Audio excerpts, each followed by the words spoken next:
Yuk guys, ketemu lagi dengan kita di sini masih di segmen Sekelebat Info, di mana nanti di sini kalian bisa dapetin info terbaru dan terpanas tentunya guys. Oke, hari ini pukul 18 ya, di tanggal yang sama masih meneruskan informasi tadi pagi di tanggal 30 Januari 2023 guys. Oke, di sesi kedua ini kita langsung saja ya untuk melihat bagaimana update dari global crypto market cap guys. Seperti yang bisa kalian lihat di sini turun ya di 1,19%, dan tentu saja ini kontribusi dari Bitcoin dan teman-temannya, di mana untuk Bitcoin hari ini turun ya di 1,65% dalam waktu 24 jam ini. Kemudian juga untuk Ethereum turun di 2,30%, BNB turun di 3,31% ya, XRP di 4,01% guys.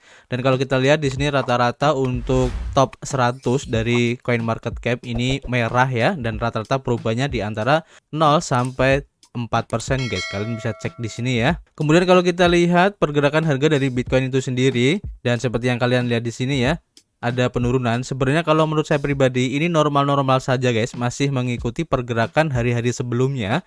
Karena apa? Ini kalau kita lihat di time frame yang lebih kecil, ini akan membentuk suatu shadow guys. Meskipun di sini kan terlihat ada pergerakan candle yang turun ya di hari yang berbeda. Sebenarnya kalau kita lihat dalam weekly ini hanya berupa shadow saja. Jadi sama kayak hari-hari sebelumnya guys. Ini juga banyak shadow ya, garis panjang di sini. Sebenarnya sama aja, dan kalau menurut saya pribadi ini akan terus lanjut ya untuk trend line menuju ke area ungu ini guys. Jadi ada kemungkinan nanti juga akan naik lagi, dan ini akan terus berlanjut sampai menjelang di meeting FOMC nanti guys. Jadi jangan khawatir untuk penurunan kali ini. Tapi yang kalian perlu antisipasi adalah saat dimana perilisan hasil meeting untuk FOMC nanti ya, dimana para analis memprediksi akan menaikkan suku bunga lagi antara 25 basis point lagi guys. Karena pada saat perilisan itu nanti akan ada pergerakan harga yang volatile ya, khususnya untuk Bitcoin dan aset-aset beresiko lainnya, dimana untuk USD nanti akan menguat ya, dan akan melemahkan aset-aset beresiko khususnya untuk Bitcoin ini guys. Jadi nanti kita tunggu aja perubahannya, dan kita langsung menuju ke informasi yang pertama ya. Kita lansir dari Crypto Potato, di mana di sini diinformasikan bahwa peretas Harmony ini mencoba untuk mencuci uang lagi guys, sebanyak 27 juta dolar lagi. Jadi upaya pencucian tersebut menjadikan total upaya pencairan sekitar 91 juta dolar ya, dari total 100 juta yang dicuci atau yang dicuri ya. Jadi tadi malam guys, para penyerang ataupun peretas ini dibalik eksploitasi Harmony ya pada Juni 2022 kemarin mencoba mencairkan sejumlah keuntungan Ethereum yang diperoleh dengan cara yang salah guys. Menyusul pencucian 41.000 Ethereum melalui Tornado Cash dan Railgun di 2 minggu yang lalu ya, senilai sekitar 63,5 juta pada saat itu guys. Dan grup Lazarus Korea Utara ini melakukan upaya pencucian lagi guys untuk Ethereumnya senilai 27,7 juta dolar lainnya. Namun upaya itu tidak sesukses yang terakhir guys, di mana hampir semua Ethereum yang dicuci 2 minggu lalu itu diuangkan melalui bursa yang tidak disebutkan namanya.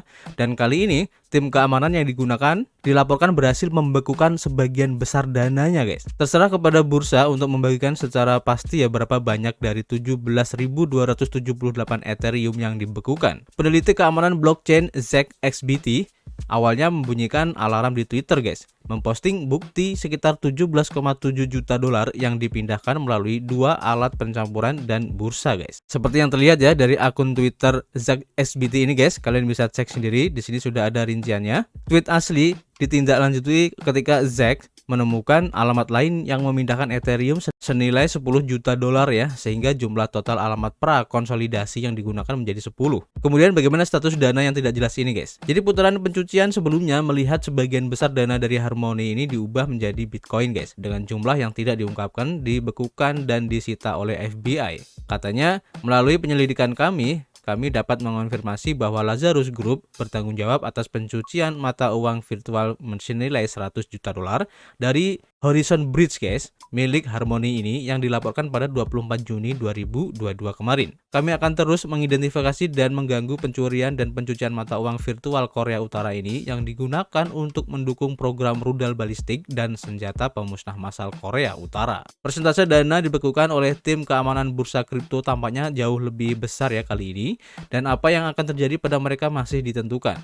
Ada kemungkinan mereka akan dikembalikan ke Harmony dalam upaya untuk membuat pengguna menjadi utuh. Namun kemungkinan besar dana yang dicuri akan diserahkan ke FBI terlebih dahulu guys, yang berpotensi memungkinkan para peneliti keamanan mereka untuk mendapatkan lebih banyak informasi tentang sindikat kejahatan cyber Korea Utara ini ya, yang terkenal kejam. Berita tentang penjagatan ini disambut baik oleh komunitas kripto dengan banyak yang memuji Zax dan tim keamanan di bursa yang tidak disebutkan namanya ini ya, karena berjaga-jaga pada dini hari di akhir pekan ini guys. Nah, ini menjadi salah satu kasus yang cukup menarik untuk diikuti, dan tentu saja ini berhubungan dengan ekosistem dari blockchain Harmony ya, dimana karena kasus ini guys, blockchain Harmony ini perkembangannya agak tersendat ya kalau menurut saya pribadi, baik dari Decentral Apps ataupun pergerakan harga dari token Harmony itu sendiri ya, karena tentu saja ini akan membuat kepercayaan dari para kripto antusias ya, khususnya untuk blockchain Harmony ini turun guys. Jadi harganya terpengaruh oleh sentimen ini.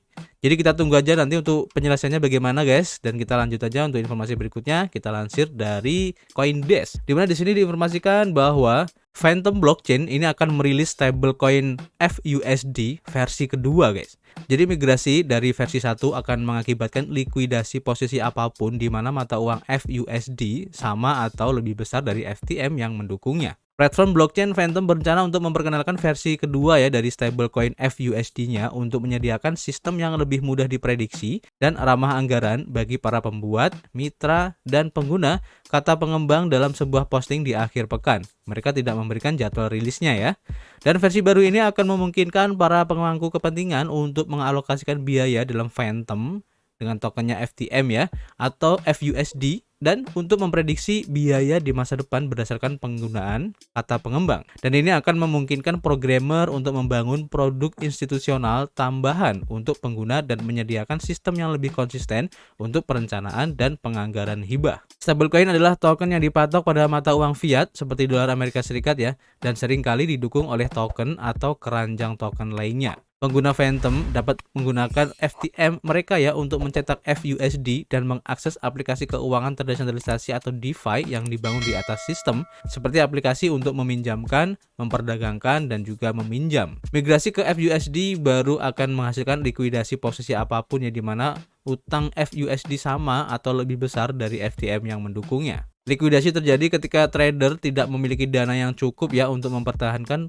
perdagangan dengan leverage. Untuk membantu pengguna menutup posisi mereka, maka Phantom telah membangun alat swap yang memungkinkan pengguna menukar stablecoin DAI ke FUSD dan melunasi utang mereka guys. Nah, ini menarik ya. Dengan upgrade FUSD versi kedua ini tentu saja akan memberikan manfaat yang lebih dibandingkan dengan versi yang pertama, dan tentu saja ini akan bagus ya buat ekosistem blockchain Phantom itu sendiri guys. Oke, jadi kita nantikan aja seperti apa nanti untuk update-nya, dan kita lanjut untuk informasi ketiga. Kita lansir dari Bain Crypto, di mana di sini diinformasikan bahwa bank sentral dari Tiongkok ini ya memperluas percontohan yuan digital guys di 17 provinsi lainnya. Nah, ini menarik ya. Bank Sentral RRT telah menegaskan kembali niatnya untuk melanjutkan program percontohan yuan digital, atau bisa dibilang CBDC-nya Cina lah kayak gitu ya.